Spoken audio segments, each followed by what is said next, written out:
Assalamualaikum warahmatullahi wabarakatuh. Selamat pagi dan salam sejahtera bagi kita semua.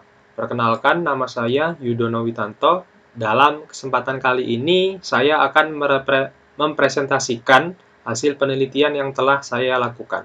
Penelitian ini berjudul Optimasi Algoritma K-means menggunakan Artificial Bee Colony pada Content-Based Image Retrieval. Pada pemaparan kali ini terdapat beberapa pokok bahasan, diantaranya yang pertama, latar belakang, yang kedua, rumusan masalah, yang ketiga, tujuan penelitian, yang keempat, implementasi dan evaluasi, dan yang terakhir adalah kesimpulan dan saran. Hal yang melatar belakangi dari penelitian ini adalah yang pertama, penelitian dari Bapak Agus Eko yang berjudul Image Retrieval Using Multi-Text Tone Co-occurrence Descriptor atau disingkat MTCD.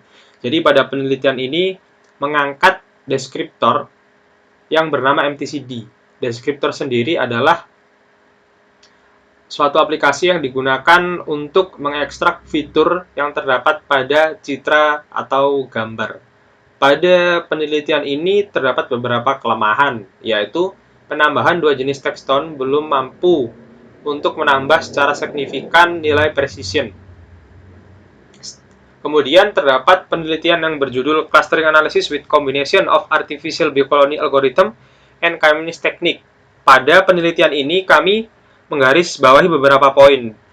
Di antaranya, memilih titik pusat suatu klaster merupakan tugas yang rumit karena diatur maupun diacak. Apabila nilai inisialisasi yang dilakukan kurang baik, maka pengelompokan data bisa kurang optimal. Dari beberapa hal tersebut, kami membuat hipotesa, yaitu sistem CBIR dibangun menggunakan algoritma K-means yang dikombinasikan dengan ABC dan deskriptor MTCD digunakan untuk ekstraksi fitur, maka dapat menghasilkan sistem CBIR dengan nilai precision dan recall yang baik. Rumusan masalah dari penelitian ini diantaranya, berapakah nilai K yang dapat menghasilkan nilai precision dan recall yang paling optimum? Yang kedua, berapa nilai SN atau jumlah sumber makanan yang paling optimum sehingga menghasilkan nilai precision dan recall yang paling optimum? Yang ketiga, berapa nilai MCN atau banyak iterasi dari algoritma ABC yang paling optimum sehingga menghasilkan nilai precision dan recall yang paling optimum? Tujuan penelitian. Pada penelitian ini bertujuan untuk membuat sistem content-based image retrieval dengan menggunakan multi-text tone co-occurrence descriptor sebagai deskriptor dan algoritma artificial bee colony yang dikombinasikan dengan K-means. Jadi, algoritma K-means ini nanti akan dioptimasikan menggunakan algoritma artificial bee colony. Selanjutnya kita akan membahas implementasi dari sistem. Dari diagram alur yang terdapat pada layar, urutan kerja sistem pertama kali akan mengekstrak semua fitur gambar yang telah disimpan pada basis data. Setelah itu, fitur vektor atau vektor hasil ekstraksi dari gambar akan dikelompokkan menggunakan algoritma ABC dan K-means. Proses pengelompokan akan terus dilakukan sebanyak jumlah sumber makanan dan iterasi dari algoritma ABCKM. Setelah terbentuk kelompok, langkah selanjutnya adalah menghitung jarak antara sentroid pada masing-masing kelompok solusi terbaik dengan fitur vektor dari gambar query untuk menentukan kelompok terbaik. Setelah kelompok terbaik ditentukan, langkah selanjutnya adalah menghitung kesamaan antara setiap gambar pada kelompok tersebut dengan gambar query. Setelah itu akan ditampilkan gambar yang sesuai dengan query-nya. Nah, langkah selanjutnya dalam implementasi sistem merupakan ekstraksi fitur dari dataset. Dataset merupakan dataset dari Corel 10.000 dan dataset Batik. Dataset Batik sendiri terdiri dari 300 gambar dan terdiri dari 30 kelas. Nah, dari hasil ekstraksi fitur data itu akan menjadi fitur vektor yang disimpan dalam file Excel. Selanjutnya, pengaplikasian metode ABC dan K-means. Dalam metode Artificial Bee Colony, langkah yang pertama adalah menginisialisasikan sumber makanan. Jadi, dari fitur vektor yang telah terbentuk tadi dalam file Excel, akan dibentuk sumber makanan awal sebelum masuk ke algoritma Artificial Bee Colony. Nah, fase ini dinamakan fase inisialisasi. atau membentuk sumber makanan awal. Dari fitur vektor yang telah terbentuk tadi, diaplikasikan K-means untuk menentukan sentroid awal dari sumber makanan tersebut. Setelah itu, nilai fitness dihitung dari klaster yang telah terbentuk. Kemudian, setiap sumber makanan yang terbentuk akan disimpan untuk perhitungan jumlah kemunculan. Jadi, sumber makanan ini nanti jika jumlah kemunculannya sama akan diberi tanda. Setelah sumber awal makanan terbentuk, maka algoritma artificial bee colony siap untuk diaplikasikan. Jadi, algoritma artificial bee colony secara sederhana flowchart-nya dapat dilihat dari sisi kiri layar. Dimulai dari fase inisialisasi sumber makanan, kemudian lanjut ke fase employed bee, setelah dari employed bee ke fase onlooker bee, setelah itu ke fase scout bee. Jika iterasi ABC belum selesai, maka akan kembali ke fase employed bee. Akan seperti itu terus sehingga iterasi dicapai. Apabila iterasi maksimal sudah tercapai, maka akan selesai algoritmanya. Nah, kemudian selanjutnya kita bahas dari fase employed bee. Dari fase employed bee ini akan memanfaatkan sumber makanan yang telah diinisialisasikan di awal algoritma tadi. Sumber makanan yang telah terbentuk pada fase inisialisasi tadi kemudian digunakan pada fase employed bee ini untuk mencari sumber makanan baru yang berdekatan dengan sumber inisialisasi tadi.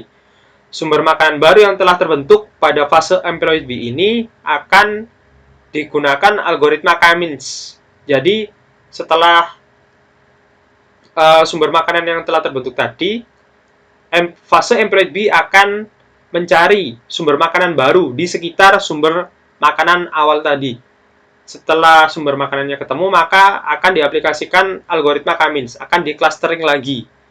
Setelah itu, menghitung nilai fitness untuk masing-masing sumber makanan.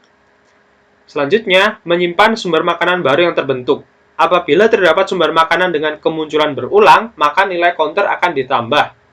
Setelah itu, akan dihitung nilai probabilitasnya untuk dijadikan acuan pada fase selanjutnya. Sumber makanan yang telah terbentuk pada fase ini dibandingkan dengan fase sebelumnya. Kemudian dipilih dengan menggunakan greedy selection sebanyak batas sumber makanan yang telah ditentukan. Fase selanjutnya setelah fase employed bee adalah fase onlooker bee. Pada fase ini, memilih sumber makanan yang telah terbentuk pada fase employed bee secara acak. Sumber makanan yang memiliki nilai fitness lebih baik akan memiliki kemungkinan besar untuk dipilih. Dari sumber makanan yang telah terpilih, kembali dicari sumber makanan baru. Setelah itu, setelah sumber makanan baru ditemukan, akan diaplikasikan kembali algoritma K-means dan dihitung nilai fitness-nya pada sumber makanan baru tersebut. Setelah itu, memilih sumber makanan terbaik yang telah terbentuk antara fase employed bee dan onlooker bee menggunakan greedy selection. Setelah fase onlooker bee selesai, maka akan ke fase scout bee. Pada fase scout bee ini akan dilakukan jika jumlah iterasi maksimum belum terpenuhi. Di fase ini, sumber makanan yang mencapai batas maksimal kemunculan akan diganti dengan sumber makanan baru. Nilai counter dari sumber makanan yang diganti tersebut akan di-reset kembali menjadi 0. Sumber makanan baru akan melewati perulangan kembali menuju fase employed bee. Akan terus seperti itu sampai iterasi dari algoritma ini terpenuhi.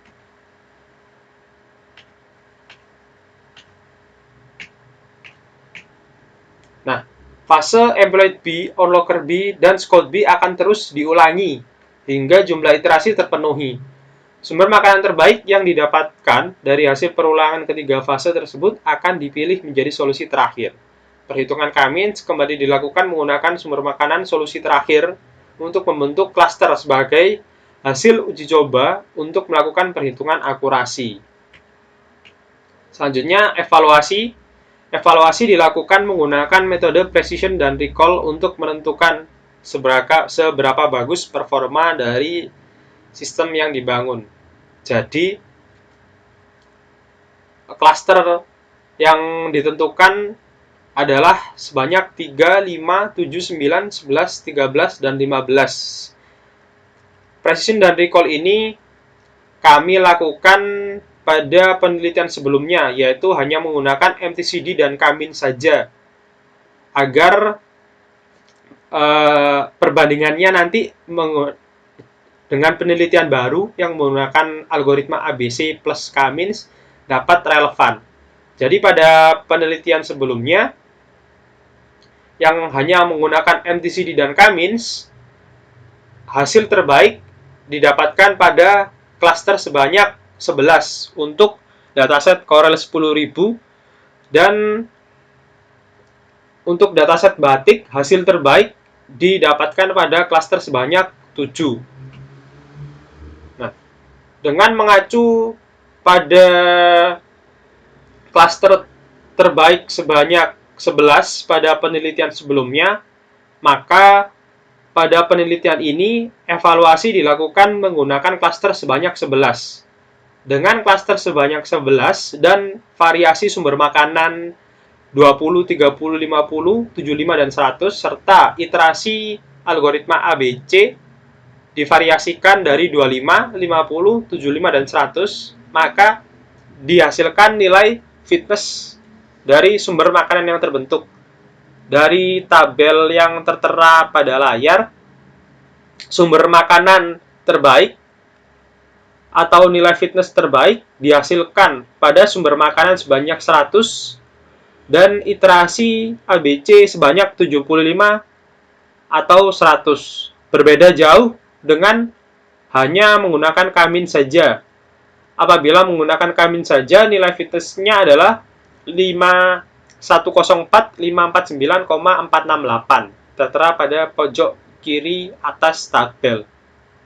Ini untuk dataset Corel 10.000. Kemudian untuk dataset batik, nilai fitness terbaik didapatkan pada sumber makanan sebanyak 100 dan iterasi Kamin sebanyak 75. Pada dataset batik ini, apabila hanya menggunakan Kamin, nilai fitness yang didapatkan adalah 210.280. Sedangkan untuk menggunakan ABC plus Kamin dihasilkan fitness sebesar 190.581,407. Kemudian nilai precision dan recall dari masing-masing dataset dapat dilihat pada tabel berikut. Untuk nilai precision dari dataset Corel 10.000 dengan variasi sumber makanan dan iterasi yang tertera menghasilkan nilai precision paling baik, yaitu 0,757. Sedangkan jika hanya menggunakan Kamin, nilai presisinya adalah 0,73. Hasil ini menjadi lebih baik 0,27 apabila hanya menggunakan algoritma Kamin saja. Jika menggunakan ABC plus KM, hasil terbaiknya adalah 0,757 untuk precision. Kemudian untuk nilai recall tidak terdapat nilai peningkatan nilai yang signifikan, yaitu apabila hanya menggunakan Kamin, nilai recall-nya sebesar 0,08. Jika menggunakan Kamin plus ABC, maka nilai recall-nya tetap paling tinggi, yaitu 0,08. Dalam hal ini, kita dapat menarik kesimpulan, apabila nilai fitness-nya bagus, belum tentu nilai precision dan recall-nya juga membaik. Kemudian tabel ini untuk dataset batik. Untuk nilai precision dataset batik justru mengalami penurunan. Jika hanya menggunakan Kamin, maka nilai presisinya adalah 0,545. Sedangkan jika menggunakan ABC plus Kamin, nilai presisinya paling baik adalah 0,14. Terpaut sekitar 0,31 dengan hanya menggunakan Kamin. Sedangkan nilai recall-nya juga mempunyai penurunan nilai. Jika hanya menggunakan Kamin, nilai recall-nya 1. Jika menggunakan ABC plus Kamin, nilai recall-nya paling baik 0,933. Berikut perbandingan nilai performa untuk masing-masing metode. Jadi pada dataset batik, untuk nilai precision-nya tidak mengalami peningkatan dari metode MTCD plus KM ke metode MTCD plus ABC plus KM, yaitu metode yang digunakan pada penelitian ini. Cuman, untuk nilai fitness-nya mengalami peningkatan. Jadi nilai fitness-nya membaik.